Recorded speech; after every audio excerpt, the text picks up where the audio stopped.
Irmãos queridos, que a graça e a paz do Senhor seja conosco nesta manhã. Para mim é uma alegria estar aqui nesta nova igreja. Eu ainda nem gravei o nome. Eu me lembro quando eu estava no campo da Albânia, tendo como igreja mantenedora, uma das igrejas parceiras nossa, a igreja Semear. Vocês ainda não existiam, né? Era uma parte do grupo lá que eu fiquei muito feliz de chegar aqui e ver desse tamanho. Pela graça do Senhor, nós vemos manifestações, indícios do favor do Senhor Deus para com vocês. Isso muito me alegra o coração.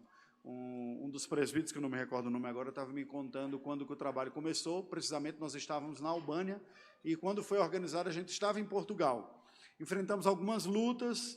A nossa igreja parceira, mantenedora, enviadora principal, que era a igreja de Belo Horizonte, passou por um momento de necessidade de apoio também, solicitou que nós regressássemos do campo e nós entendemos que era tempo de tanto cooperar com uma igreja querida, apoiadora nossa, quanto também de cuidar de nós mesmos, né?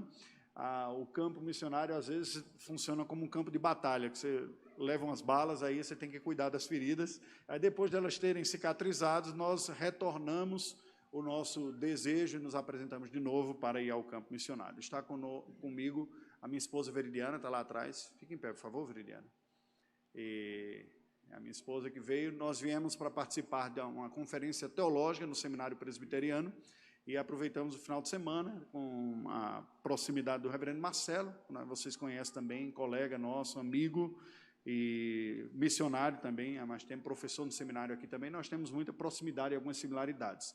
Eu tenho servido como professor no Seminário Presbiteriano de Belo Horizonte, na área de missões, como pastor auxiliar na primeira igreja presbiteriana de Belo Horizonte, e estando a igreja apacentada, depois de um período de transição, os irmãos entenderam que era hora de acolher o meu pedido também de retorno ao campo. Aí disseram, não, agora tá bom, vocês se cuidaram, cooperaram, e assim nós estamos retornando. Nos apresentamos à agência como fruto até de um convite. Me alegrou o coração ver aqui no encarte alguns colegas conhecidos, o João Petrecelli, com trabalho na Nova Zelândia, Nepal, né, Itália, e havia um convite aí naquela direção, mas a agência entendeu que havia um outro campo com algumas necessidades mais urgentes e, pelo menos, como uma realidade de retomada nossa, de reinício ao campo transcultural, uma cooperação imediata agora no campo do Panamá. Então, assim, nós estamos nos dirigindo como um campo de retorno. Isso para dar uma apresentação geral, né? Temos 4 filhos, quando saímos eram crianças, hoje são jovens e adolescentes, a mais velha chama Esther, depois tem o Davi, Arthur e Felipe, a mais velha com 19, o mais novo com 12 anos de idade. Eu agradeço o tempo de estar aqui, o carinho do reverendo Mateus, reverendo Silvio, né, que nos acolhe aqui, do conselho da igreja, a oportunidade de estar adorando juntamente com os irmãos. Mas, dadas essas palavras introdutórias, eu gostaria de convidar você a fazer uma reflexão de algo que vem me acompanhando ao longo da vida cristã e que, de alguma maneira, tocou no ponto também da conferência teológica do seminário que nós somos convidados para falar, não é? Nós refletimos sobre os momentos do trabalho missionário, o desenvolvimento do trabalho missionário, que muitas vezes distante a gente olha como se fosse um pacote completo, uma realidade única. E assim como a igreja, nós podemos ver que a igreja que foi fruto de um trabalho missionário, embora um esforço dentro dessa região do distrito, nas cercanias de Brasília, né? Estamos dentro desses limites. Mas a intencionalidade de levar a proclamação do evangelho a uma direção onde ela ainda é mais esparsa, é uma intencionalidade missionária. No entanto, existem momentos distintos, desde o momento da contemplação do campo até o momento da mobilização, do envio do missionário, do estabelecimento dos contatos iniciais, da ampliação, da consolidação e da organização. Não é? Nem todo trabalho responde da mesma maneira, mas a verdade é que há elementos que são essenciais à missão que eu gostaria de refletir com vocês sobre esse tema, sob o título A Fé dos Eleitos. Não é? E fiz intencionalmente, porque está no elemento central, no ponto central da passagem bíblica, como nós vamos ver, mas que muitas vezes gera intriga em gente que não entendeu direito a mensagem bíblica e diz, mas predestinação não acomoda as pessoas? Ela diz assim, eu sou eleito, vou ser salvo de qualquer maneira, estarei de qualquer forma, será alcançado de qualquer forma. Será que é isso que a Bíblia diz? Não, não é.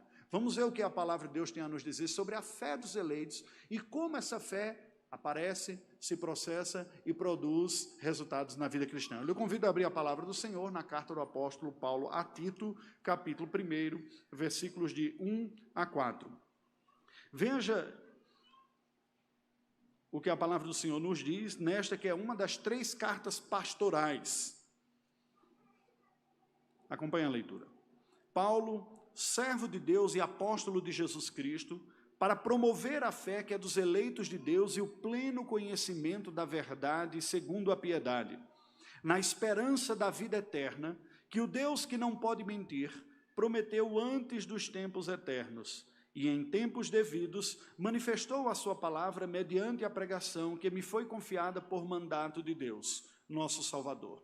A Tito, verdadeiro filho, segundo a fé comum, graça e paz da parte de Deus Pai e de Cristo Jesus, nosso Salvador. Amém. Nós já oramos, rogando a bênção do Senhor, queremos que Ele já ouviu a nossa oração. Queridos, pela abertura desta carta, nós percebemos que o apóstolo Paulo está escrevendo a um companheiro de ministério, alguém que ele deixa precisamente para dar continuidade ao trabalho iniciado por ele. Algo que sempre me chamou a atenção quando olhava para o apóstolo Paulo, mas por extensão o próprio Senhor Jesus Cristo e os profetas, é que estes servos do Senhor não tinham uma discrepância e contradição que existe na cabeça de alguns obreiros, de que a teologia e a missão são 2 coisas diferentes e inimigas. Do apóstolo Paulo vem o conteúdo mais denso do Novo Testamento, as doutrinas mais profundas, as reflexões teológicas mais acuradas e precisas, mas vem da vida do apóstolo Paulo o exemplo do maior empenho missionário também, quebrando aquele falso dilema que existe em algumas pessoas de que o teólogo não se envolve com missão, ele fica brincando com livros numa sala bem aclimatada, enquanto que o missionário é aquele que vai para debaixo de sol e tem pouca reflexão, porque ele é o homem do trabalho. Há uma parte, uma dimensão do trabalho ministerial que requer a devida e boa compreensão da verdade bíblica, assim como há um chamado e um comissionamento da parte do Senhor de que nós usemos esta verdade bíblica em prol da glória do Senhor e a expansão do seu reino, de tal maneira que são labores distintos, porém complementares. O apóstolo Paulo, esse gigante da teologia, mas também gigante missionário, foi aquele que dedicou a sua vida após a sua conversão, com plena convicção dada pelo próprio Cristo Jesus, de que ele fora chamado para promover a fé que é dos eleitos de Deus. É assim que ele se apresenta. Olha o que ele diz no versículo 1. Paulo, servo de Deus e apóstolo de Jesus Cristo, para promover a fé que é dos eleitos de Deus. Contudo, como ninguém é autossuficiente e completo dentro de si mesmo, o apóstolo Paulo desenvolvia o ministério, mas ele tinha a clara compreensão dos momentos da realidade do ministério que ele estava vivenciando. Alguns trabalhos ele teve a oportunidade de participar desde o seu nascimento original até a consolidação final. No entanto, o apóstolo Paulo era um semeador, um missionário típico que saía plantando igrejas e convidava outras pessoas de sua confiança para dar continuidade a este trabalho em momentos distintos. Olha o que nos diz o versículo 5. Ele diz, por esta causa te deixei em Creta, para que pusesses em ordem as coisas restantes, bem como em cada cidade constituísses presbíteros conforme te prescrevi. Só por este versículo nós conseguimos perceber o seguinte, a igreja em Creta, a igreja numa ilha na região do Mediterrâneo, que pertence à Grécia, ela surge, ela nasce como fruto da operação ministerial do apóstolo Paulo e da graça soberana de Deus. No entanto, quando Paulo sai daquele lugar, ele manda Tito, dizendo, Tito, o trabalho ainda não está completo. A igreja nasceu, ela surgiu, pessoas conheceram a Cristo, professaram a fé, estão congregadas, mas ela ainda está num estágio de maturação. Ainda não tem um corpo de liderança de oficiais constituído, e por isso que eu estou mandando você para dar continuidade. Ou seja, ele tem uma clara percepção do que Deus estava fazendo na vida daquelas pessoas e o momento que aquela igreja estava, e passa orientação específica. Isso é uma dica muito importante, porque em ministério nós precisamos estar sensíveis à realidade, ao momento espiritual da vida da igreja, como comunidade também, e a atuação missionária não é diferente. Embora muitas vezes nós associemos o trabalho missionário exclusivamente ao pioneirismo, confesso para você que eu nem mesmo tenho fortes identificações com dons com este elemento. A nossa contribuição pela graça do Senhor na Albânia, por exemplo, foi a contribuição da consolidação do trabalho inicial. Algumas pessoas convertidas, o missionário com forte capacidade de aglomerar pessoas ou a chamar gente, convocar e trazê-las, com um evangelismo pessoal, mas com pouquíssima experiência eclesiástica, disse, olha, essa fase agora, ajuda aqui. E o que nós fizemos precisamente foi ajudar a consolidar, ou seja, eu estava mais para Tito do que para Paulo lá na Albânia, né? Assim dizer, vamos estruturar o trabalho, dar cara de igreja, solidificar, oferecer algum tipo de treinamento. Foi algo excelente, não será muito diferente daquilo que está posto diante de nós. Agora, reflitamos, de acordo com o texto sagrado, alguns elementos da missão.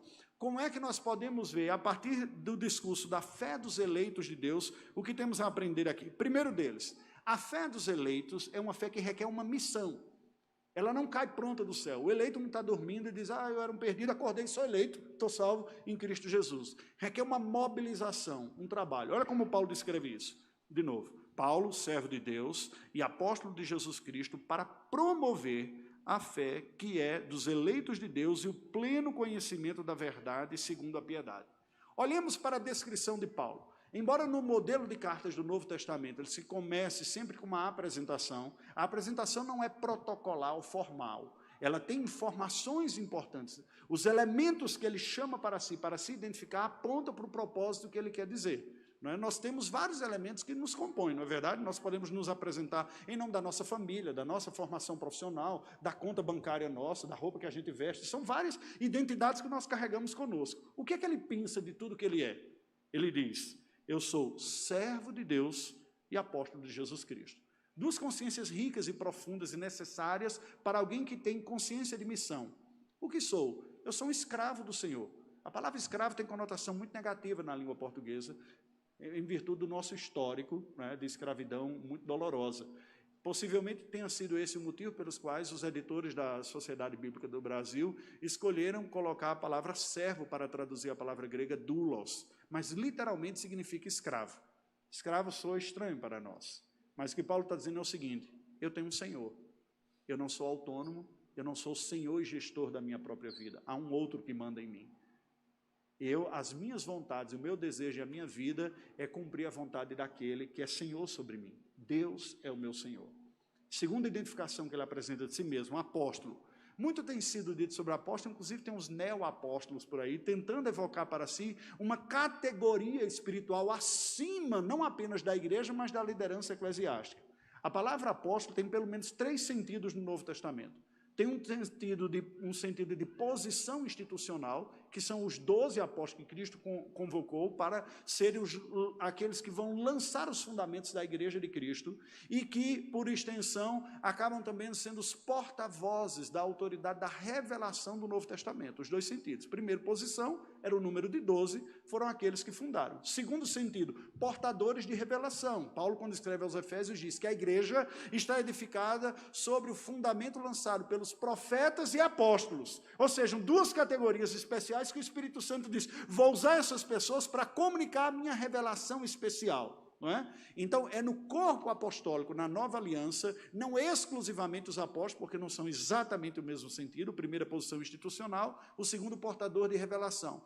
Todos os autores do Novo Testamento ou eram apóstolos, ou eram discípulos imediatos dos apóstolos, que estavam nessa esfera da revelação.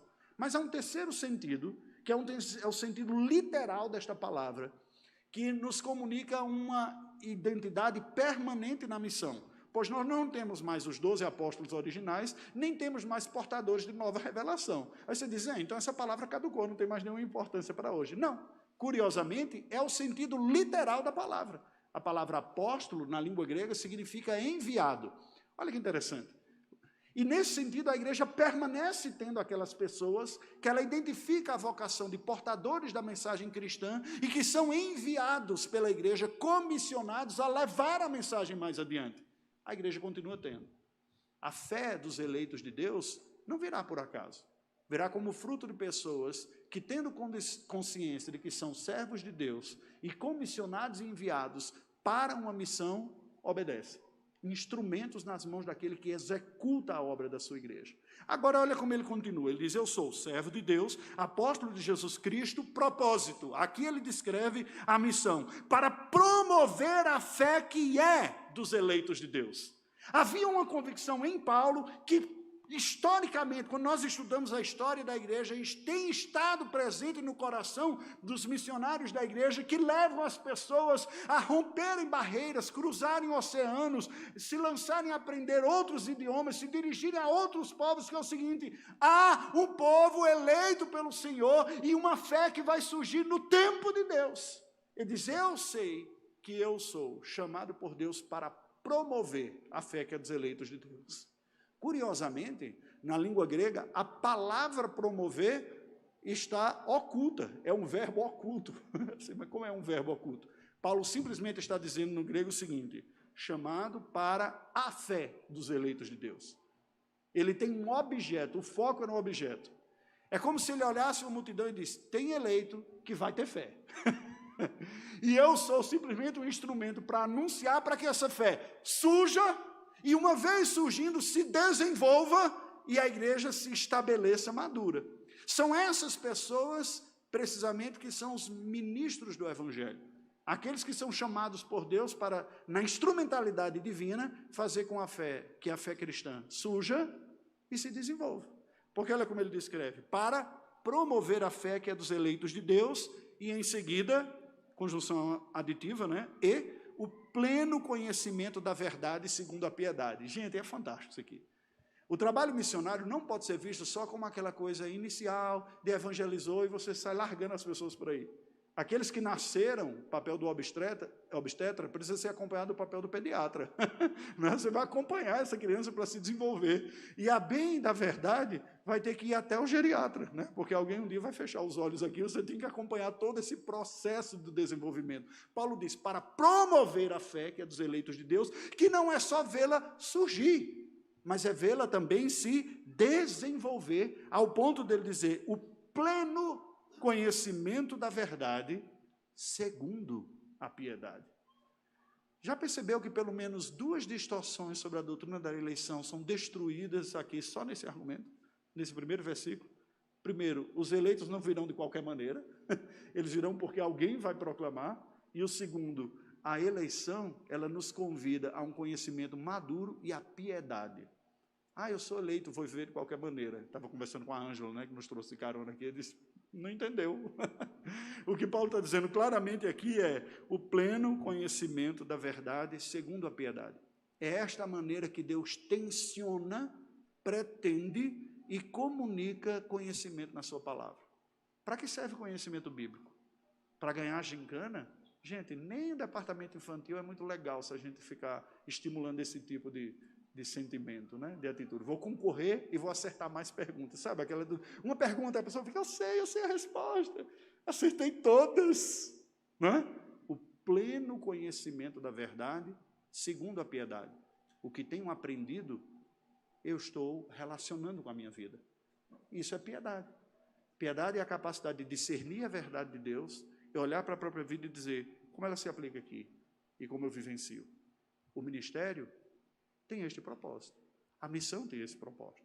Fazer com que a fé dos eleitos surja, se desenvolva e leve as pessoas a uma maturidade do conhecimento e da piedade. Segundo argumento aqui, a fé dos eleitos tem um conteúdo. Olha o que diz o versículo 2. Na esperança da vida eterna, que o Deus que não pode mentir prometeu antes dos tempos eternos. Antes, na verdade, começa na segunda parte do versículo 1. Este pleno conhecimento da verdade, ele é de tal maneira rico, denso e amplo, que muda a visão de mundo daqueles que abraçam a fé cristã. Os gregos, aos quais Paulo se dirigiu como missionário lá em Creta, tinham uma visão de mundo afetada pela mitologia grega, pelo pensamento da filosofia grega. No antepassado havia a crença no panteão dos deuses gregos. Alguns filósofos começam a questionar, os filósofos críticos, né, ou cínicos, e põem um questionamento dessas divindades. Havia uma concepção da realidade cíclica, de que toda a realidade é apenas uma repetição do que sempre foi. E quando Deus chama o seu povo à fé em Cristo Jesus, não é só: eu aceitei Jesus no meu coração e estou salvo, não é? Há uma mudança de maneira de entender a realidade. Isso é descrito por Paulo aqui, que ele diz, o pleno conhecimento da verdade, que conduz à piedade, mas na esperança da vida eterna. A gente pode passar, às vezes, meio que batido por este versículo. E aqui é um dado curioso, porque a palavra esperança, que nós usamos na nossa língua portuguesa, hoje em dia, é quase assim, a expectativa de que vai mudar e vai ficar legal. Não é? A gente diz assim, eu tenho a esperança que vai melhorar. Eu tenho a esperança que a pandemia vai passar. Eu tenho a esperança de ser promovido. Você conversa com um adolescente e ele diz, e aí, como é que está a sua paquera com aquela menina? Não, eu tenho a esperança que ela vai me aceitar. Ela disse que assim, se tivesse 1000 homens na terra, eu seria o 1000º para ela olhar, mas eu tenho a esperança dele. Não é? O sujeito entra, se inscreve no concurso público, são 2 vagas, 5.000 inscritos, não é? E ele tem a esperança de passar mesmo sem estudar. Quer dizer, nós usamos a palavra esperança quase assim, não, no final vai dar certo. Não é assim que a Bíblia apresenta o conceito de esperança. A esperança da vida eterna é uma coisa que talvez dê certo no final e vai melhorar. Esperança é apresentada na Escritura Sagrada como uma certeza futura. Eu espero, por isso é esperança. É algo que eu estou aguardando, não está para este momento. Isso, no contexto da cosmovisão grega, era uma mudança significativa, porque eles pensavam na realidade como cíclica. E quando o cristianismo é abraçado, a fé em Cristo Jesus, ele diz, olha, a realidade não é cíclica, mas ela é linear, ela teve um começo e tem um final. O que Deus começou a fazer aqui em nós e já está fazendo em nós, não é a história final do que Ele está fazendo. Gente, nós temos grandes alegrias por sermos cristãos. A consciência de que tivemos o perdão dos nossos pecados, que conhecemos Deus como nosso Pai, que temos a habitação do Espírito Santo em nós. Mas como diz Paulo, escrevendo aos Coríntios, se a nossa esperança fosse calcada apenas nesta vida, nós seríamos os mais infelizes de todos os homens. Por quê? Porque, em um certo sentido, ao nos tornarmos cristãos, nossas angústias aumentam. Porque eu ganho consciência do mal que habita dentro de mim, pecado e tentação. E todo cristão convive com essa tensão na esperança, ou seja, esperando a certeza de que um dia o mal que está dentro de mim vai ser retirado. Se eu não tiver uma compreensão de passado, presente e futuro, não apenas cronologicamente, mas até mesmo essencialmente, isso traz uma profunda frustração.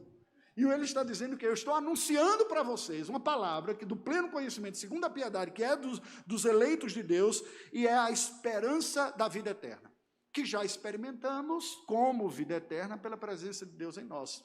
O Senhor Jesus diz isso no Evangelho segundo João, que apresenta uma escatologia realizada, ou seja, aquilo que Deus já está fazendo na nossa vida. Ele diz, aquele que crê em mim tem a vida eterna.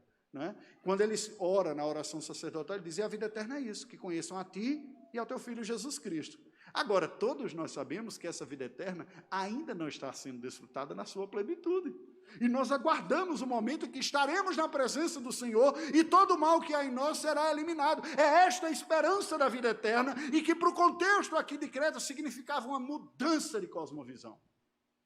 Veja, nós como cristãos, talvez não tenhamos a necessidade da mudança de cosmovisão nesse sentido.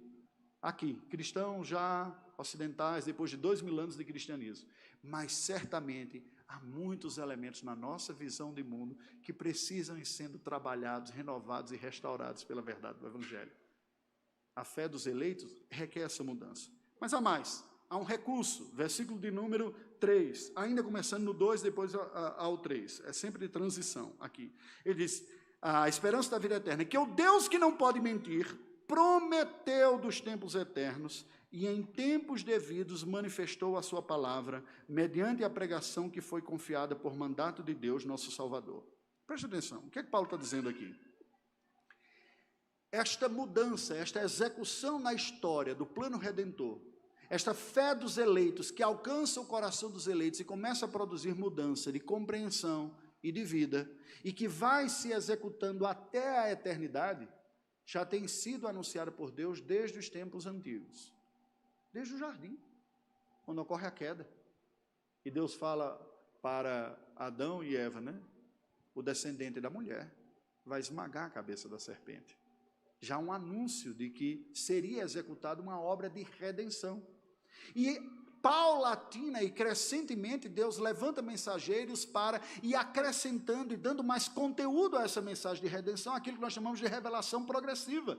E Paulo diz o seguinte, e chegou o momento maior, pleno, final. Depois da morte e da execução de Cristo, as barreiras das nações caíram. E Deus falou para a sua igreja: vão por todo o mundo e pregam o evangelho a toda criatura, porque eu tenho gente de todo lugar para alcançar. De todo lugar, pastor, está exagerado isso aí, né?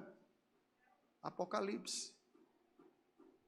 E eis que vi uma multidão de pessoas vindo de toda tribo, povo, língua e nação, em pé diante do Cordeiro, com palmas nas mãos e louvando ao Senhor. Como é que eles vão estar lá? Porque, como diz Paulo aqui, no tempo devido, mediante a pregação, Deus chamou o que ele tinha escolhido na eternidade e já vinha anunciando desde os tempos passados. Eu não sei você, mas me dá uma empolgação danada.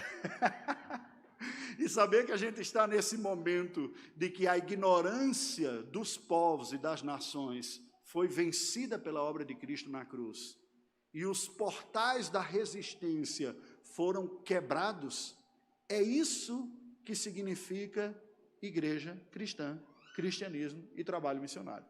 É uma ótica bem diferente de um pragmatismo, ou aquele apelo emotivo que muitas vezes marca a igreja brasileira e latina. As pessoas se envolvem por missões, mas um peso de consciência, diz assim, não tem coragem de ir, aquele tem, eu dou uma ofertinha para ele ir, né? Ou, eu costumo dizer o seguinte, quando as pessoas olham para áreas carentes, eles se sensibilizam mais para o trabalho missionário, né? Quase como que está dizendo, coitado, já levam uma vida tão miserável, pelo menos vão para o céu, né? Então a gente dá assim. E há uma série de dificuldades de se engajar no trabalho por convicções bíblicas. Espera aí. Deus há de ser honrado, louvado, conhecido e adorado de todas as tribos, povos e nações. A motivação mais gloriosa do trabalho missionário, sabe qual é? É ver o nosso Senhor eterno e soberano recebendo a glória que lhe é devida, através de pessoas que antes eram seus inimigos, mas foram alcançados pelo poder do Evangelho e agora glorificam o Senhor. Quem são esses?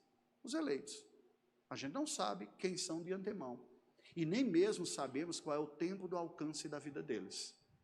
Para nós, no Brasil, demorou bastante, se pensar desde aquela época inicial, não é?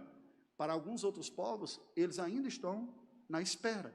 Mas a verdade que Paulo está dizendo é o seguinte, é chegando o tempo. Nós temos que entender que na história da redenção, do plano de Deus, esse tempo das missões começa com a ressurreição de Cristo e o Pentecostes. E só terminará na volta de Cristo. Mas na história de cada um, é o segredo divino. Eu não sei quando na agenda de Deus ele marcou o encontro com cada um dos seus eleitos. Eu não sei, nem você sabe. O que nós sabemos é que nós temos o privilégio e a responsabilidade de ser aquele que faz o convite. É isso que Paulo está dizendo, olha só como ele diz. Ele manifestou sua palavra mediante a pregação que me foi confiada por mandato de Deus, nosso Salvador. O início do versículo diz, em tempos devidos, na ocasião apropriada. Vamos pensar desde a nossa realidade local aqui, até expandir um pouco mais. Nós experimentamos isso. Quantas vezes ouvimos a palavra do Senhor, de alguns, e o coração resistiu até o dia que nós somos convencidos e conquistados por esta verdade. Pastor, eu não lembro, eu nasci num ambiente cristão, não me lembro o tempo que eu não cria nessas coisas. Dê graças a Deus por isso. Ele eliminou muita dor de cabeça, pode ter certeza.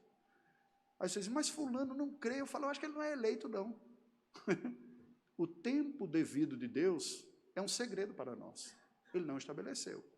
O que eu tenho que fazer é falar na convicção de que toda palavra de Deus cumpre o seu propósito, não volta vazia. Em alguns casos, até para condenação.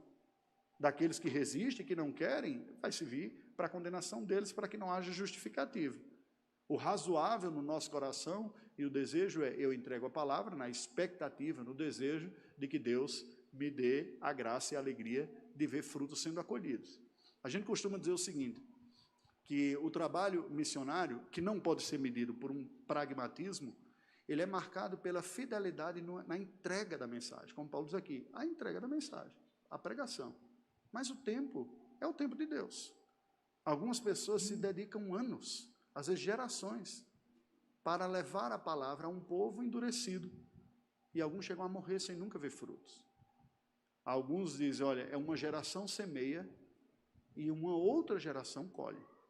Nós estamos experimentando alguma coisa neste momento, neste século XXI, no mundo.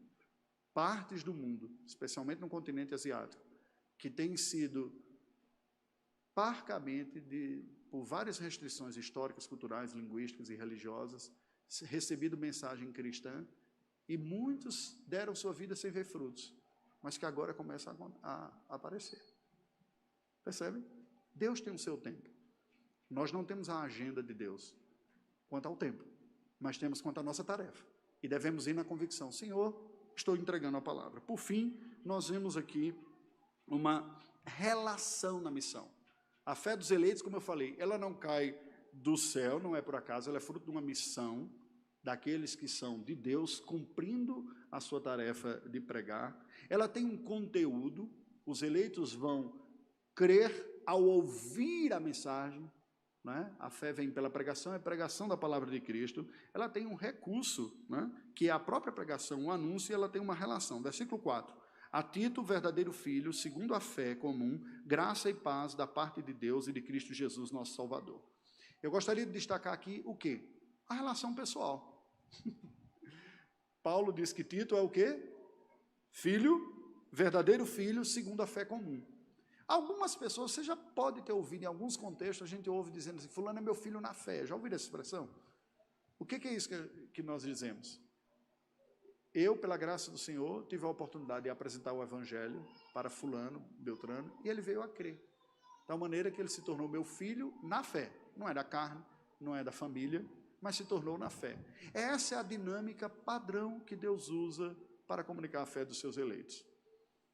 O caminho ordinário de Deus é pessoas que já creem, anunciando para outras que não creem, para que no tempo de Deus, os seus eleitos respondam com fé.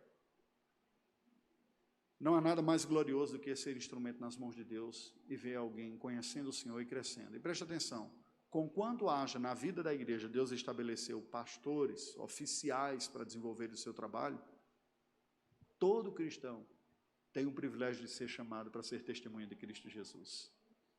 Eu falei no início da mensagem da alegria de ver essa igreja cheia, que eu, quando estive aqui por Brasília, ela nem existia como igreja. Traz uma alegria no coração. Né? Dei graças a Deus por isso.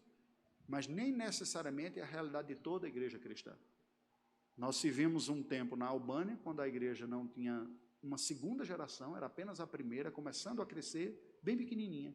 E um período mais curto em Portugal, cujo número de evangélicos é menos de 1% e diminuindo. Servir uma congregação, quer dizer, um trabalho extremamente duro. Eu costumo dizer: Senhor, eu sei que o Senhor tem os seus eleitos, vai convertendo no seu tempo, mas meu coração é tão fraquinho, me dá alegria de ver gente convertendo.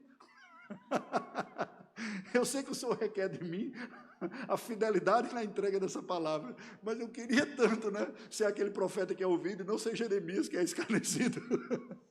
Jeremias certamente será louvado por Deus quando chegar no céu, porque ele cumpriu com fidelidade o seu ministério. Mas é duro quando você fala a pessoas que não querem ouvir, não é verdade?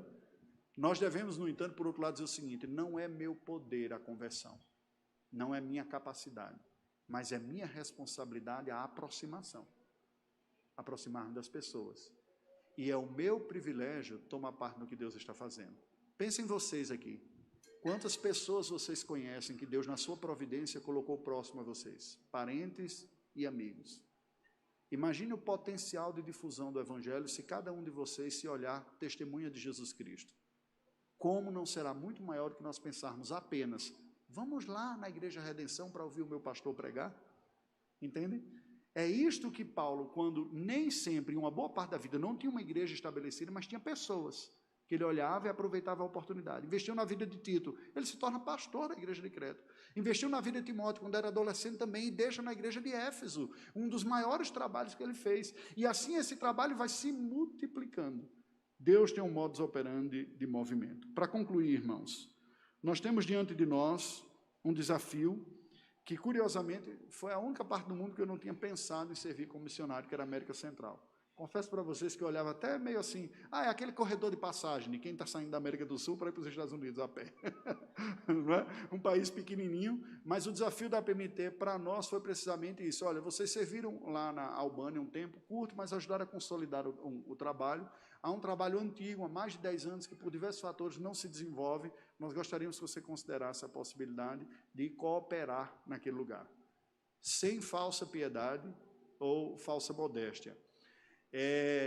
Assusta por algumas características, há muitas incertezas com relação à documentação, a visto, lugar de trabalho lá, mas o que me motiva a ir adiante é aquilo que eu gostaria de compartilhar com você, que deveria motivar você também a ir adiante e ser testemunho de Cristo. Deus tem eleitos, e Deus alcança eleitos com outros que já foram alcançados pelo Evangelho, ao compartilhar o Evangelho. Quer você fazer parte dessa colheita? É o desejo do seu coração ter a alegria de ver gente dizer, esse é meu filho na fé, como Tito foi de Paulo. Vamos orar ao Senhor, curva a sua cabeça. Deus bendito, nós te rendemos graças pelo teu poder, pelo teu plano eterno de redenção, estabelecido por ti desde antes da criação do mundo, pela obra redentora cumprida pelo teu Filho Jesus no centro da história, no espaço, em Jerusalém, pelo poder do teu Espírito de aplicar e atrair a ti os teus escolhidos desde antes da fundação do mundo, antes de Cristo e depois de Cristo, e esta graça e esta mensagem que veio até nós e nos alcançou. Pedimos, ó Deus, que tu nos ajudes como igreja a crescermos no conhecimento destas verdades, a relacionarmos a revelação da tua palavra à nossa vida, de tal maneira que a piedade resultante manifeste a beleza do teu Filho Jesus. Ajuda-nos a termos a nossa mente e o coração sendo pouco a pouco transformado pela palavra, para termos um olhar cristão da vida e da realidade, na certeza de que tu que és fiel e não podes mentir, que prometeste desde os tempos eternos atrair a ti aos teus nos tempos devidos. Em nossa geração, neste ano de 2022, pedimos, nos use como testemunhas e mensageiros fiéis, para que outros tantos venham a te conhecer e te glorificar, e se somem, e se juntem a nós, neste propósito glorioso de te adorar, crescer no teu conhecimento e no teu serviço. Abençoe a Igreja da Redenção aqui, abençoe os nossos irmãos aqui em Brasília, abençoe a tua igreja espalhada por sobre a face da terra, para o fiel cumprimento desta missão. É a oração que te fazemos em Cristo Jesus. Amém, Senhor Deus. Deus nos abençoe, queridos.